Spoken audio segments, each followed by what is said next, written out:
Well, what I think is really fascinating about your story too is like where you guys originated this technology, but didn't know where you're going to apply this, right? Like, Yeah. isn't that the story? Like, this goes Hmm. back a business before Incognia, right? Can you tell the Yeah. story of like how the technology came about and what you guys were doing at the time?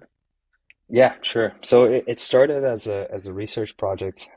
My colleagues and I, we were um, at the university. We were studying computer science, and as part of the course, there's this um, moment in which everybody has to work on it's kind of a startup project, and we were uh, like starting to do some research in like location technologies, and we were like, okay, let's try to build an application. And this was back in 2010. Let's try to build an application that will understand your location and will automatically open the service on your app that would be most useful to you depending on where you are. So, for example, if you arrived at a restaurant, your phone would automatically download and open the menu from that restaurant when you Right. arrived, right?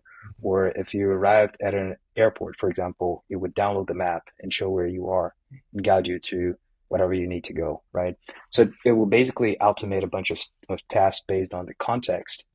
And then we started developing this. We realized that GPS would not be enough for this Yeah. application. So this is when we start building They call this this more, geofencing. Is that yeah, geofencing? Yeah. When you hmm get into proximity, then you can do different activities or, yeah, yeah. exactly. So yeah, this is what we realized. Like the traditional geofence would not be good enough for this because, for example, let's say like in one place there was a restaurant and right next door there was a like bank branch, for example, right?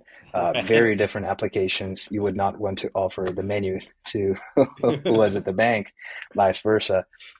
So so basically we had to like really nail like, okay, the user is right here at this place and the GPS was not good enough. So we had to build a better technology for this application. And then we encountered a second technical challenge, which was um, we later on realized that the app stores would not allow this app because we were basically like opening other applications dynamically, which Mm. would be kind of a more of a function of the operating system, and the only way to do that was to hack the app store. So we would be banned. So we're like, okay, this idea will not work. We need to think about something else, but we have developed this location technology that is much better than GPS. So what do we do with this? Like we should double down and try to find an application for it. And then we started like pivoting and we tried to fill ideas that failed. um, First one was to build like applications for shopping malls so we could use the location technology to help people navigate inside.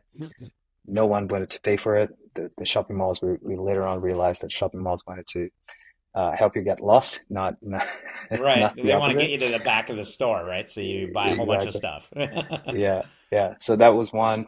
Then we built kind of a Google Maps for like indoor locations. So think like shopping malls or airports, etc., like big venues where it was hard to navigate. That idea also failed. And then finally, we had a conversation with an e-commerce company, and they were like, "Oh, we think that we could use your technology to identify shoppers who are at physical stores that compete with us, Hmm. and then we could advertise like similar products to them when they were shopping in the physical world." And we were like, "Okay, that sounds like an idea." So that was the first idea that actually took off in terms of like gaining traction as a business. 3 years later, like and this whole journey that I told you here was like 3 4 years, but no revenue, no traction, nothing happened until then. When we launched this new product, 3 years later, we were generating like tens of millions of dollars a year, and it was a fantastic business, became profitable, etc.